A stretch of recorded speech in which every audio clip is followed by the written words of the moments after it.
Cruise Control streams live every Saturday starting at 10 a.m. Eastern. Watch us live on Facebook and YouTube. Details are in this podcast's episode information. This is Cruise Control. Your on-air automotive magazine with co-hosts Fred Staab and Les Jackson. Everything you need to know about new and used cars. Industry news. We'll fix or repair your car on the air. Fasten your seatbelts and let us take the wheel. Now, your ride is about to begin. Because you're on Cruise Control. Cruise Control. Cruise Control. Hey, everybody. Welcome, everybody, to Cruise Control. This is your on-air automotive magazine. By all means, fasten that seatbelt. Get comfortable because we have an hour of a lot of stuff in the automotive industry. Everything is happening. Everything is changing. Every week, there's something new going on. And, Fred, we're going to start mentioning a few right now. Yeah, we are, Les, and we've got lots to go on this hour. We're going to start with pricing out Nissan Z, and frankly, it's a bit of a deal. I was a little surprised to see these prices. A great-looking car, and certainly one we look forward to driving. How about you? Yep, and boy, is it capable. Also, Genesis shares info and tech on its all-new GV60 EV crossover. Of course, it's a crossover. I didn't need to mention that, did I? No. But it's high-tech, great cars, Genesis. Yeah, they certainly do build great cars. We're going to talk about that. And Honda's also going to preview its brand new EV CUV that it's building along with GM. They're teaming up with them to get into the EV business. Absolutely. And we're going to talk tech this hour. The subject, clearing the air. Volvo wants you to breathe better. And I like that. I like breathing. And Volvo has a way to do that. Yeah, we're going to tell you about that. Plus, I'm going to have an at-the-wheel review of the Kia. This is a Kia Hybrid, Niro Hybrid, which is really, really good. We're going to tell you about that. Great vehicle. If you want to get close to 50 miles to the gallon, this is the one for you. I'll tell you all about it. Have a full at-the-wheel review ready to go for you, so you won't want to miss that. Good stuff. All coming up here on Cruise Control, your on-air automotive magazine. Don't forget, check us out at cruisecontrolradio.com. There's links to all our social media, to a YouTube page, and more. It's all there at cruisecontrolradio.com. Les, you excited about the new Z? I mean, it is a gorgeous car. It took a while to bring it out, but it sure has the silhouette of the old one, doesn't it? It really does hark back. The last one of that type I was in was the GTR, which was a rocket. Yeah. Well, we'll talk about this cool. and the pricing and more when we come back on Cruise Control, your on-air automotive magazine. I'm Fred Staab. He's Les Jackson. We'll be right back.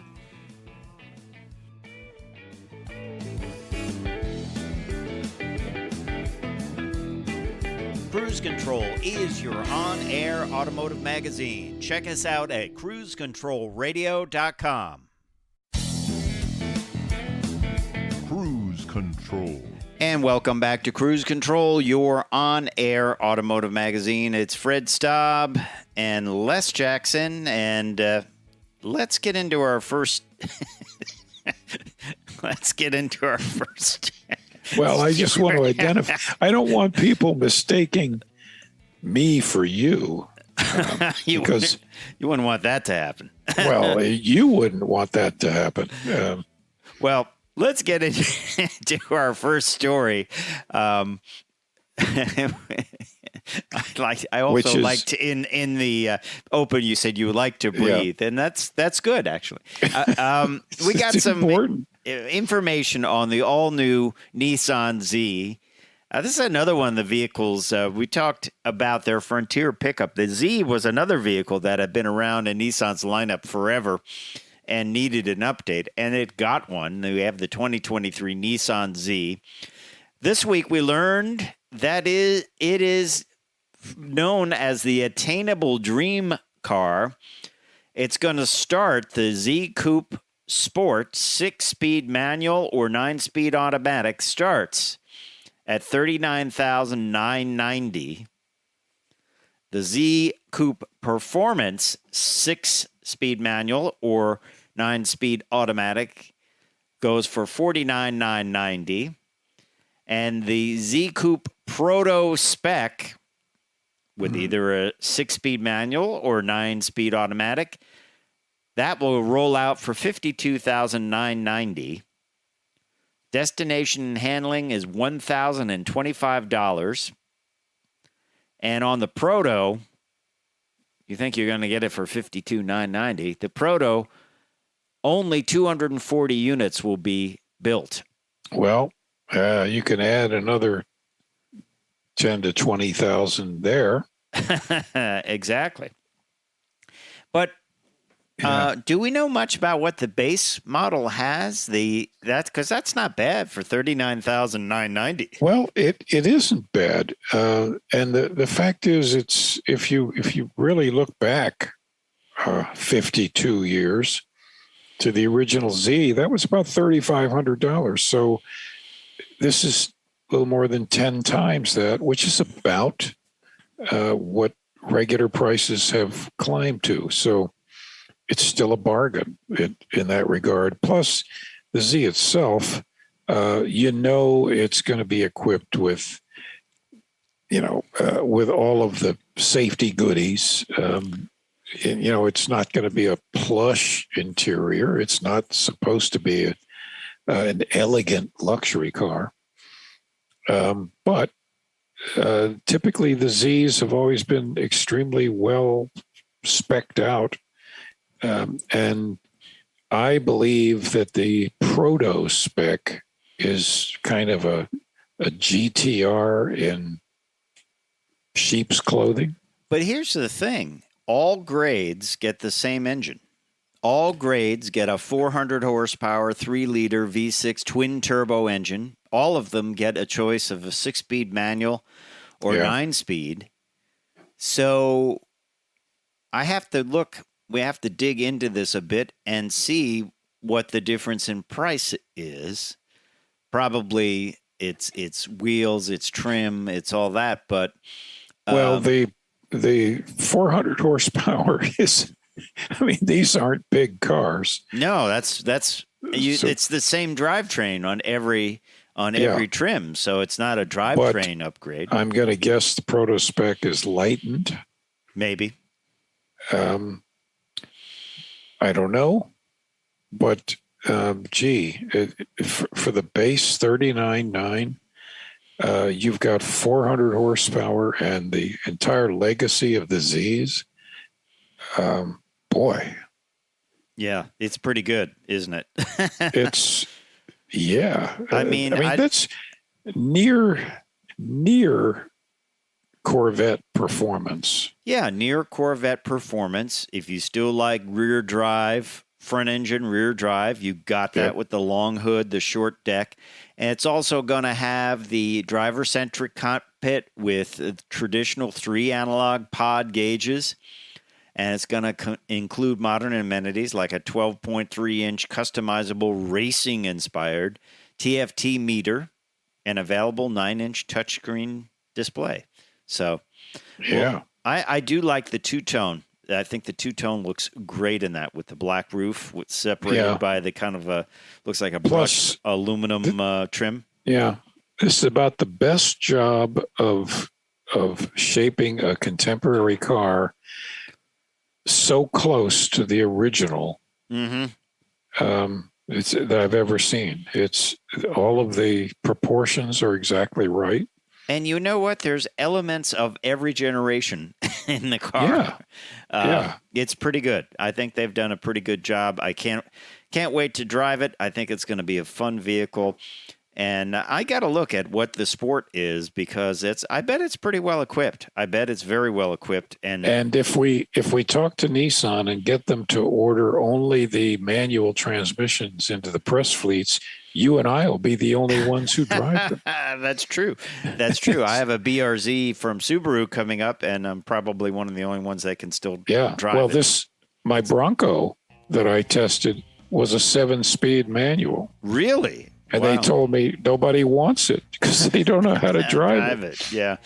All right. Well, we'll tell you about some other vehicles we've driven and some that you might be able to drive in the future. So stay tuned to Cruise Control. I'm Fred Staab. He is Les Jackson. We will be right back with plenty more news about cars and stuff. Stay tuned.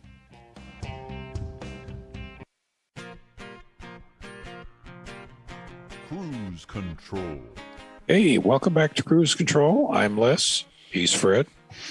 And I think mutually, our favorite car brand, vehicle brand, Genesis, is announcing their first fully electric Genesis GV60. Yep. It's amazing. I'm really looking forward to driving this. Yeah, absolutely.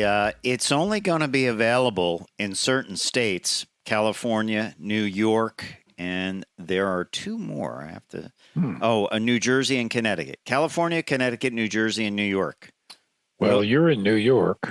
Yeah, so maybe they'll put one in the Would fleet. you like to drive down to D.C. in it? Yeah, that would be fun. The range probably is about 300 miles, I would say. Well, yeah, that seems to be the going level. It's got some good horsepower. There's a front electric motor version with 429 with a boost mode of up to 483.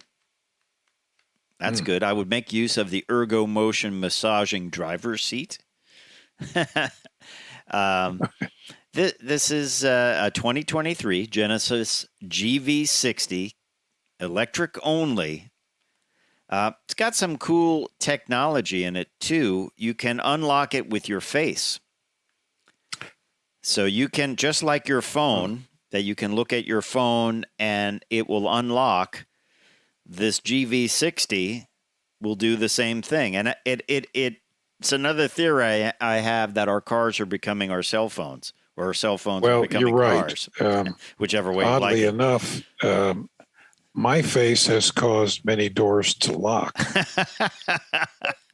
But that's a completely different story. That's a completely different story. But it's got a lot going on there. Biometric information to unlock your vehicle. Fingerprint authentication system allows driver to start and drive the car without the need to carry a key. Although I don't think I could ever do that. I wouldn't. No. I'm too ingrained. Are my keys there? Yep. It has a head-up display. Face Connect can link individual driver profiles to the head-up display. So you look at the head-up display and your driver's seat, steering wheel, side mirrors, and multimedia settings adjust automatically, which I think is pretty cool. And the crystal sphere. Yes, tell us about the crystal sphere. Well, it's a tell us our future? It's a control knob, as it were. That's a crystal sphere down on the console, and it'll let you operate the vehicle. It's like iDrive and some of these other systems. It's a cool knob. But it looks so cool. Yeah. And when you turn off the Genesis, the sphere provides ambient lighting. And as you rotate it, the shift by wire dial appears. I love this. The sphere. Normally, I don't like gadgets just for the sake of gadgetry, but I really like this. It's a fun thing. Well, let's look at some of the pricing on this vehicle, and I can't wait to drive it because I think it's a pretty neat looking vehicle, and it will be great because Genesis does a great job with the interiors. And if you watched last week's show, if you didn't, go up to our YouTube page. This is up there because we had Bob Gritzinger on talking about Bob Gritzinger from Ward's Auto talking about great interiors. And this was one of them that he said was a great interior because of the crystal sphere. I'm sure that weighed into his decision. But let's look at pricing. GV60 MSRP $58,890. That's excluding the $1,090 freight. But don't get twisted about that. That's what freight costs these days. Front and rear electric motors, 314 horsepower, 77.4 kilowatt hour battery, 240 miles of range. You get a heat pump and battery heater, paddle shifted regen system, electronic parking brake, ventilated front and rear disc brakes, and a whole lot more. Navigation. 2 typewritten pages of a whole lot more. And then if you say, well, I need even more, you can get the GV60 with front and rear electric motors, 429 horse, boosted to 483, range of 235, electronic limited slip diff, monoblock front brakes, Napa leather seating, 21-inch alloy wheels. So 2 levels. One is $58,890, and the other one is $67,890. And you've got to tack on the $1,090 freight for that. Yep. Which is just the way it is. But good stuff from the folks over at Genesis, wouldn't you say? Now, I would have liked a little more range, wouldn't you say? Well, I'd opt for the range before I'd opt for the power. Although the power gives you the range, and I'm sorry, no, it's 248, 248 in the single motor, 235 in the dual motor, but you don't get the boost mode. Yeah, well, of course you want to try out boost. It's like the Mach-E unbridled mode. Yeah.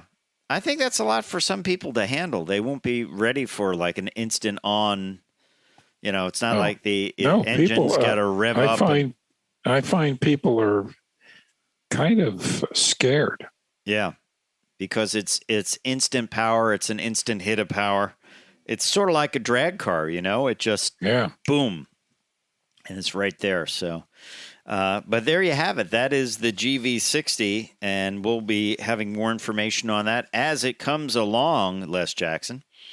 But let's talk about what Honda's doing. This is some of their new design studio in California, and they are doing previewing the Prologue, which is an electric SUV.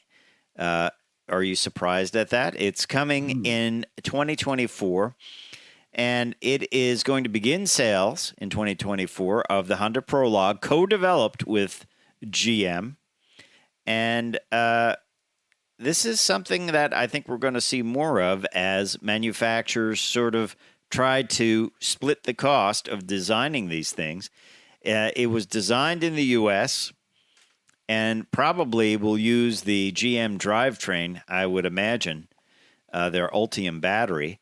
But it's something to be on the lookout for in 2024. And then in 2026, they'll begin production and sales of Honda models based on this new Honda E architecture. And then in 2027, they'll begin sales of affordable electric vehicles.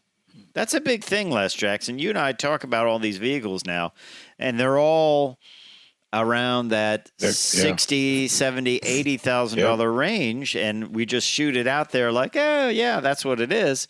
We don't mean to do that, but really there need to be some $30,000 models, at least $30,000, right?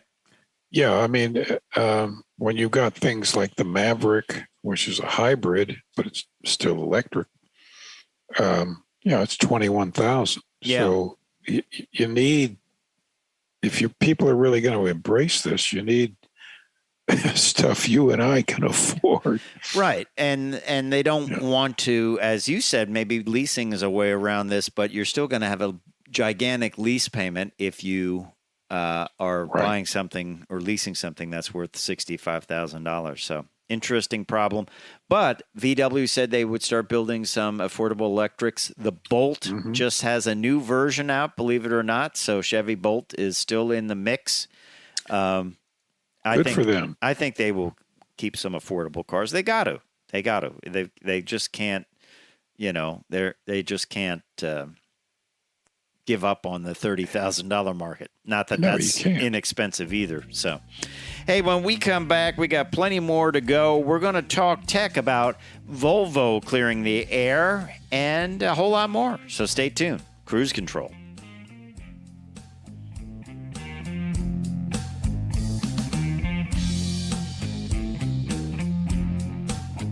We are live every Saturday at 10 a.m. Eastern. Watch us on Facebook and YouTube. Details are in this podcast's episode information. Cruise Control. Welcome back to Cruise Control. I'm Les. He's Fred. We have a interesting talking tech session here. Volvo has developed an air purification system. An advanced air cleaner.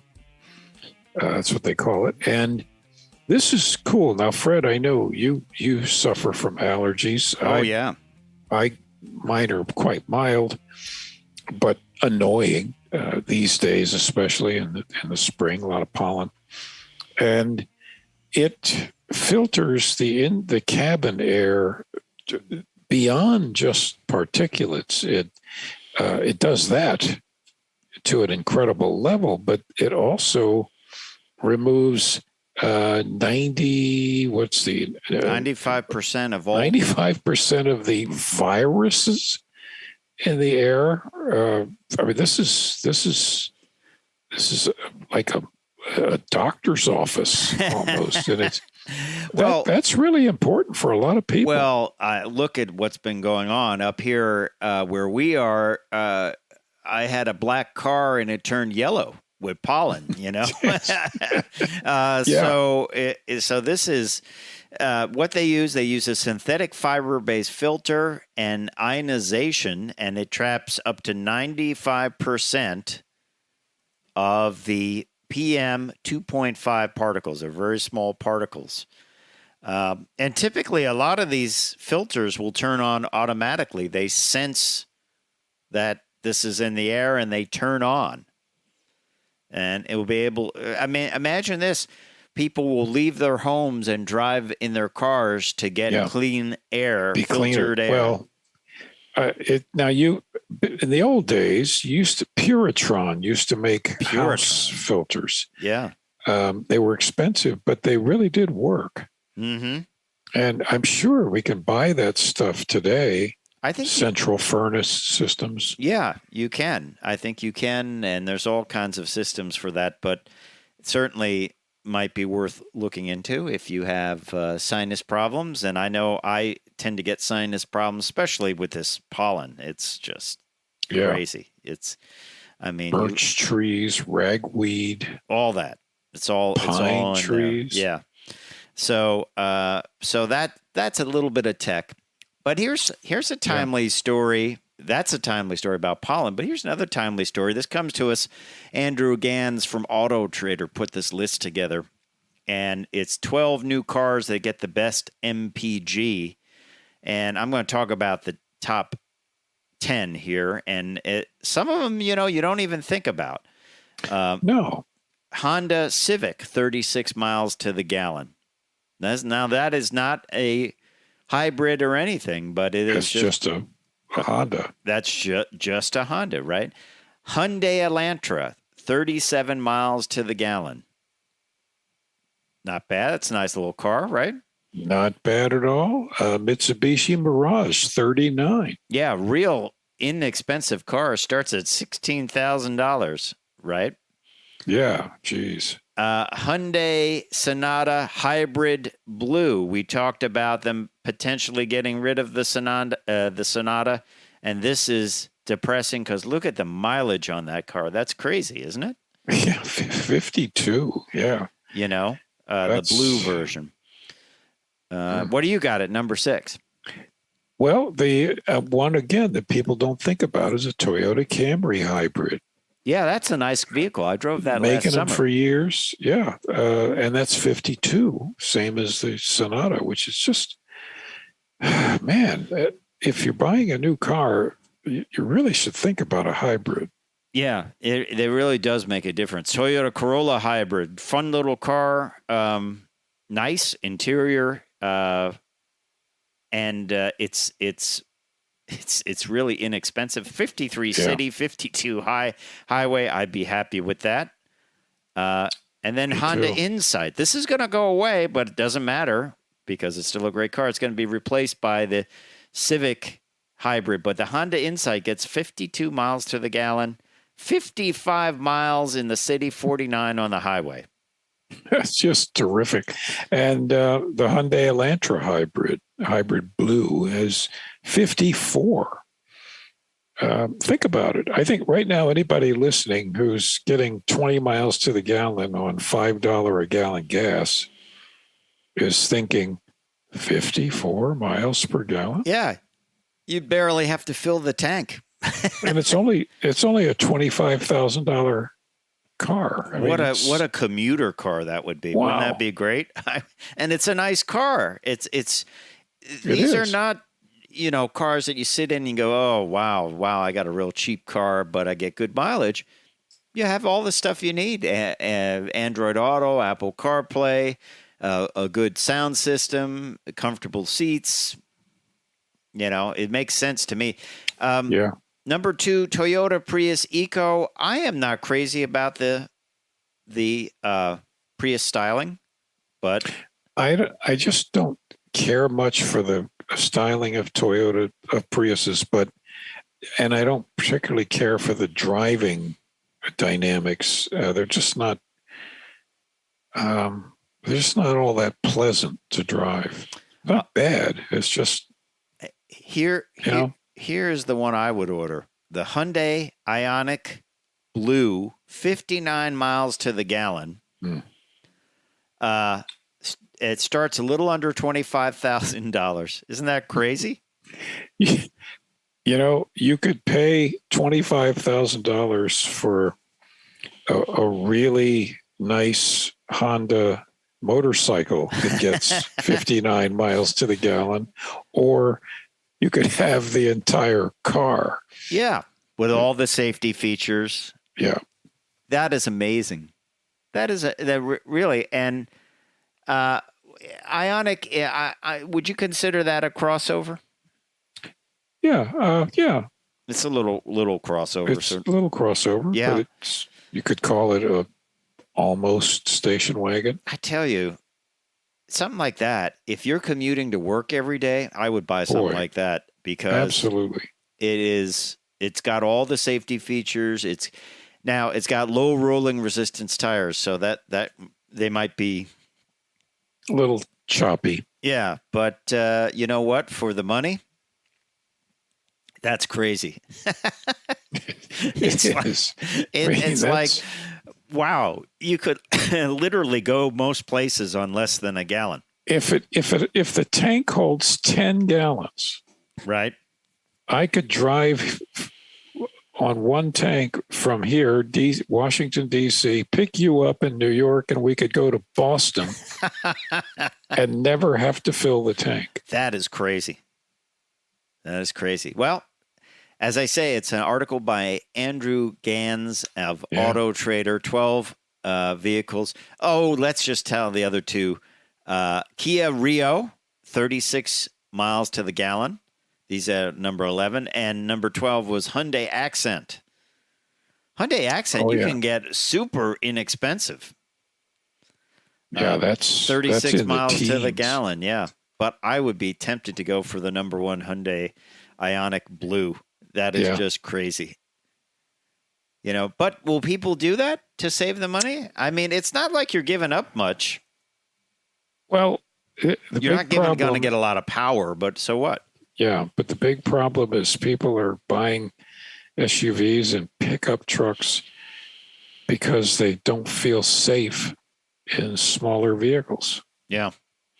let's talk about something completely different.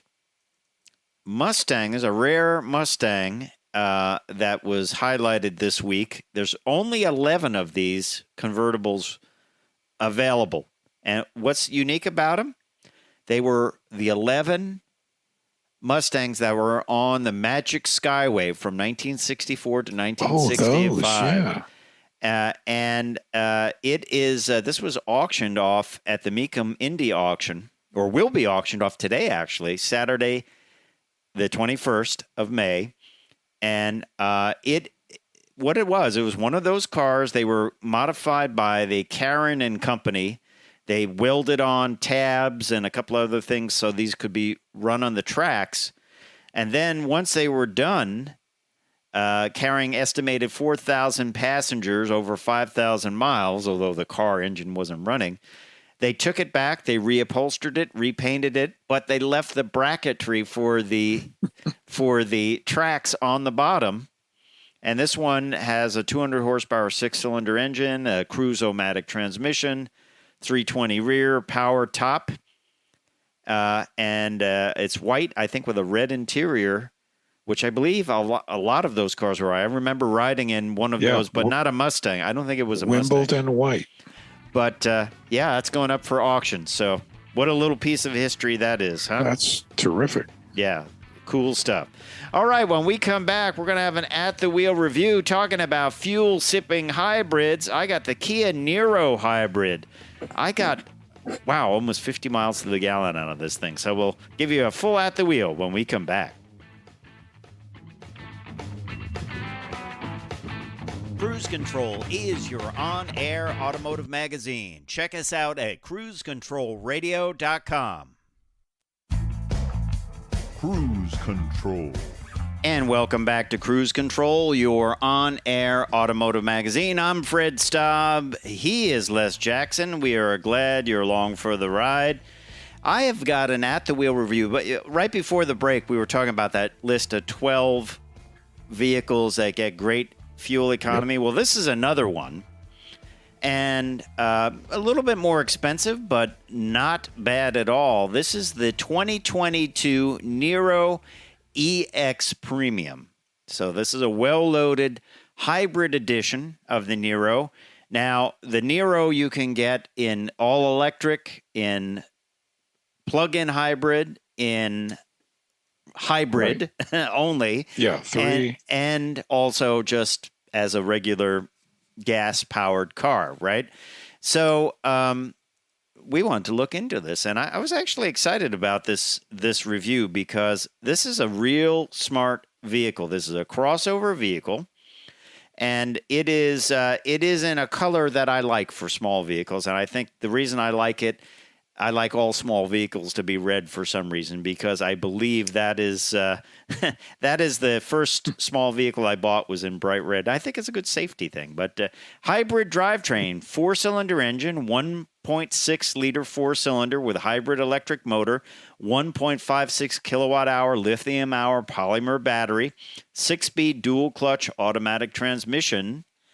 And this thing was great. The transitions between electric and gas were very smooth.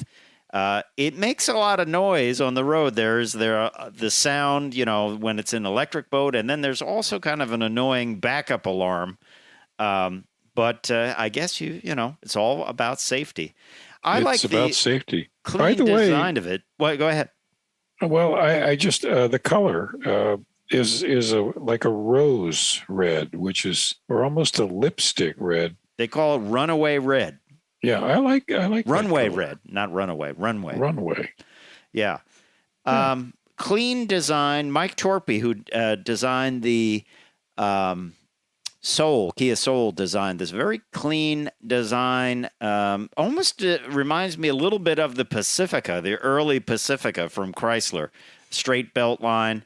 Now, this is the 2022 model. I'm going to show you the 2023 model in a little bit. They've radically redesigned it. But this was a great vehicle as far as being a small crossover. It is front-wheel drive only. It is not available with all-wheel drive, and I don't think they intend to make it available with all-wheel drive, but we would see if that is something different, if that comes out. I like the jet-like lights on the front down there in the front corners.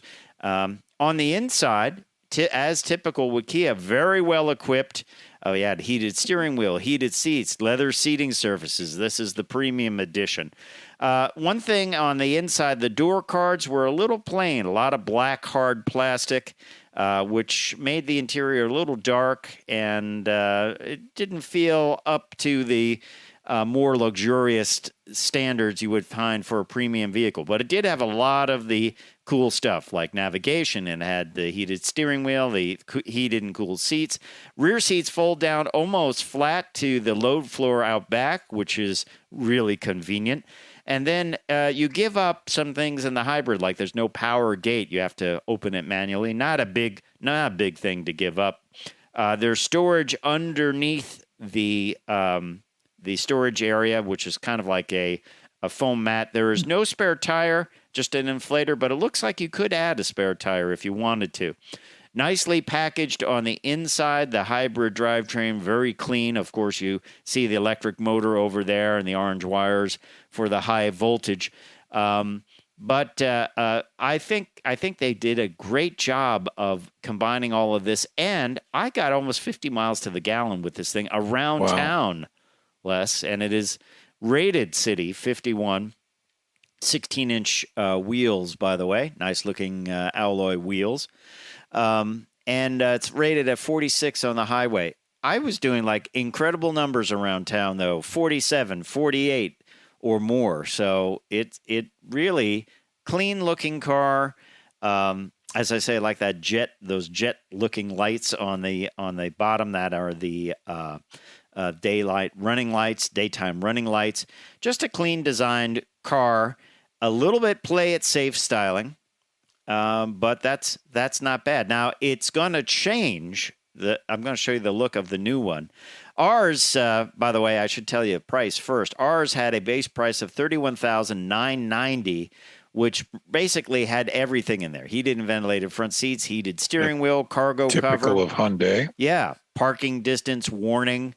The additional equipment was $295 for that runway red paint, and carpeted floor mats $155. Full safety systems, which is great to see on this. Android Auto and Apple CarPlay, plus the touchscreen navigation on the 10.2-inch screen. So all in, before shipping, $32,440. And then inland freight and handling is $1,175. Total of $33,615. And for final assembly point is Korea, country of origin for engines, Korea, and transmission is Korean as well. Overall score, 4 stars on safety as well. So not how is the rear seat room? Rear seat room is good. There's good leg room. The one thing I noticed, you cannot recline the seats, so they're either up or down. So that could be a concern for some. But here's what they've done to it for the 2023 model year. They have certainly modernized the look of it. They've done away with the quarter window in the back, and they've even modernized the interior and made it a lot more slick. On the inside, there's a controller on the dash. The navigation screen is integrated in. I don't think we have pricing on this new model, but it's always good to keep in mind if you like the new model better. It's good to know that there is a new model, and if you might be interested in that one, or quite attractive. I like it. Yeah. So that's the new interior, and they actually did like a dark panel. I don't know whether that's just for all of them or on the electric, but it almost reminds me, you're going to laugh, of the Audi R8, where they had that dark panel come down the side vertically, and they've updated the front end look of it. It's kind of funny. A bit of the Soul carries over. The Soul has done that big lower grille. So they've done some pretty seriously updated things to it for the 2023 model year. But, of course, this is the one I tested, which was the 2022 model year. Typically, you would say, well, you could get the 2022 at a cheaper cost. I don't know how many of these things are around. But any way you look at it, it is basically a small front-wheel drive station wagon that gets almost 50 miles to the gallon. So that's your elevator review of that, because it is quite the vehicle as far as economy and use. I mean, you've got some good storage area too, as well. Would you wait for the new one, or would you go with the current one? I'd wait for the new one. You would wait? I'd wait for I like the new one's interior, and especially the dash. Yeah. Why not? It's, The one I tested, the door cards there's a lot of black hard plastic. And even though this was the premium model, that did not seem all that premium. I think they've addressed that in the new one. I haven't been in the new one, but it seems like they've gone with more two-tone, more soft materials. And I think that's great. And keep in mind, you can get this in standard internal combustion, plug-in hybrid, or electric. So all cool stuff. Hey, we appreciate you listening to Cruise Control Radio. Time for me to say I'm Fred Staab. I'm Les Jackson. We're going to see you down the road. Bye. Cruise Control streams live every Saturday starting at 10 a.m. Eastern. Watch us live on Facebook and YouTube. Details are in this podcast's episode information.